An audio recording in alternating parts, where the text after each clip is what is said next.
Hey, what's up everyone? Coach Chris here with APE Strength. Wanted to talk to you guys today about an important topic in the sports and fitness industry, and that's speed training. Speed training is something that everyone can benefit from, whether you're a middle school athlete, high school athlete, college or professional. Speed is something that will benefit everybody on and off the playing field. So I wanted to take you guys through kind of our approach when coaching speed training with our athletes, and also show you guys a few exercises that's really going to dial in your technique, so that way you guys have the proper posture, the pattern, and the push, which I'm going to go over here in a bit.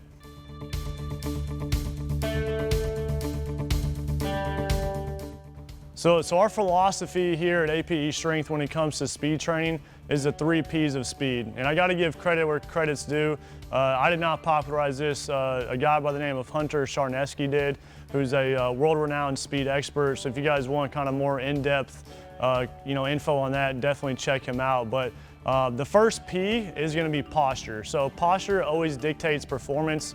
We always want to be tall and tight, have our chest up, and our joints aligned. The second P is going to be pattern, right? So when most people are sprinting, oftentimes their arm action might be going across their body. They might be sidestepping, not actually getting linear. So that's something that we always want to work on when we're doing our pattern drills. And then the last P is going to be push. So really slowing things down and teaching the athlete how to put force into the ground. And that's going to help them, kind of slowing that movement down. That's going to help them be able to move faster when they get into full speed sprinting. The first exercise that we're going to go over in the posture series is going to be a simple wall acceleration hold. So how you're going to perform this exercise is we're going to get up close to the wall. We're going to take a couple steps back. Okay, we're going to get up on the balls of the feet. I want you guys to imagine like we're holding the wall up, right? So from here, all we're doing is we're thinking about breaking the glass with our knee, and then we're pulling our toe to our shin and really driving that back leg through the ground. And this is an isometric hold. So all we're doing is focusing on, kind of feeling the proper position and what that feels like while maintaining a 45-degree lean. The second exercise we're going to go over in our posture series is going to be a PVC March. So to start this, you're just going to need a simple PVC pipe. All we're going to do is we're going to put it on our back. Right here, I want you guys to think about driving the elbows down to keep that chest up. From here, we're going to think tall and tight posture. And then all we're doing is basically acting as if we're marching, staying on the balls of the feet, and kind of getting a little pop to us as we go. So here we're just working on keeping the chest up, breaking the glass with the knee, and pulling the toe to the shin. And that's our PVC March. The last exercise in our posture series is going to be a banded acceleration sprint. So all you're going to do is we're going to set up a band. This could be a tree, a post, kind of whatever you guys have access to. So you're just going to loop it through. We're going to step in the band, put the band around our waist, right here. And all we're doing is just coming out where you feel a slight tension. And then all we're doing is basically going a high knee run, thinking chest tall, shoulders back, and then working on breaking the glass with the knee. So we typically do about 3 to 4 sets of those for about 10 to 15 seconds. The second P in the 3 Ps of sprinting is going to be pattern. So here we're aimed at 3 main qualities that we're trying to enhance, and that's going to be limb mechanics, frequency, and elasticity of the joints.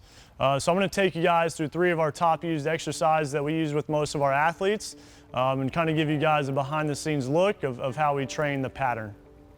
The first exercise that we're going to go over in our pattern series is going to be a PVC skip. So all we're going to do is we're going to grab the PVC, place it on our back.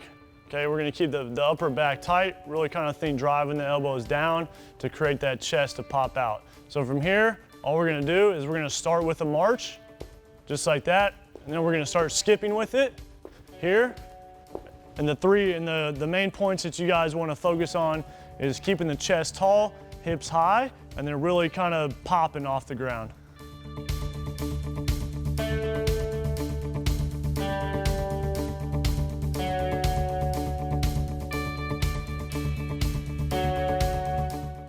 The second exercise in the pattern series is going to be a split stance arm action.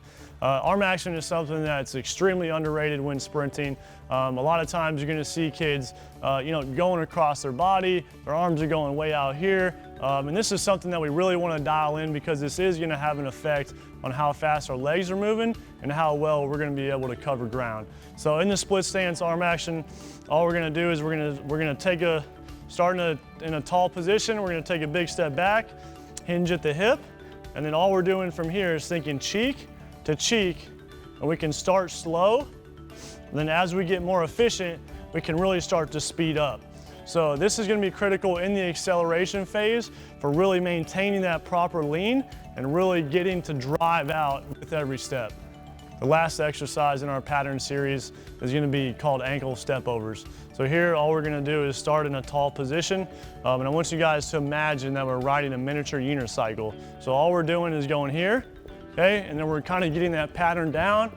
Imagine like we're stepping over our ankles, and we're going in a circular motion with our feet. So here, we're just kind of working on that pattern of our drive phase, and as we kind of get past the acceleration phase into our top speed phase.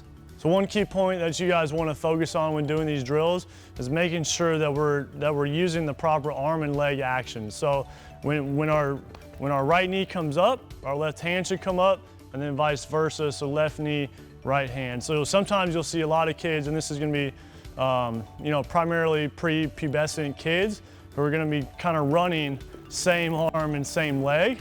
And so this is critical where we can kind of slow things down and help them develop that pattern of the proper arm and limb mechanics. The last P in the 3 Ps of sprinting is going to be push. This is going to be the most critical phase when sprinting. So this is going to be how we kind of teach the athlete to slow down and really learn how to put force into the ground. And then eventually we're going to be moving at higher velocities. So I'm going to take you guys through our top 3 push pattern exercises, and that way you guys can get a feel for how we train the push pattern. The first exercise that we're going to go over in the push series is going to be a half kneeling start. So to start this exercise, we're going to set up in a half kneeling position. So we're going to get 90 degrees at the front knee and then 90 degrees at the back knee. And then all we're going to do is lean forward from here. And so if my left leg is up, my right arm is going to be up as well. And then all we're doing from here is working on loading the lead leg and then driving off of that to sprint.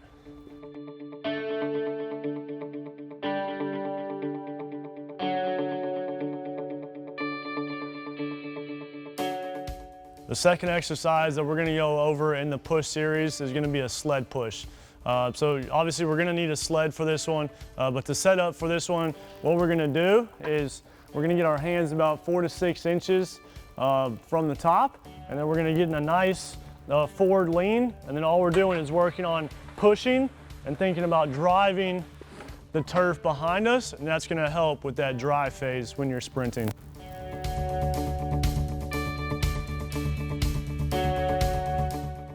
The last exercise in the push series is going to be a falling start.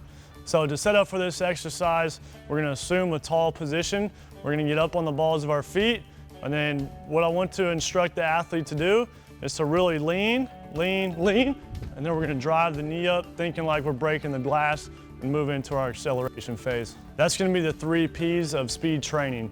So one thing to keep in mind is when training for speed, you always want to focus on quality over quantity. So speed training is not conditioning.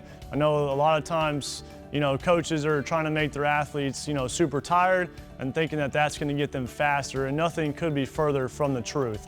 So when doing some of these exercises, and if you're at your local track, always focus on technique and quality over quantity. So making sure that everything is tight, we're working on the proper arm and limb mechanics because that's going to transfer over to your sport. But I hope you guys got a ton out of this series. If you guys have questions, definitely let me know.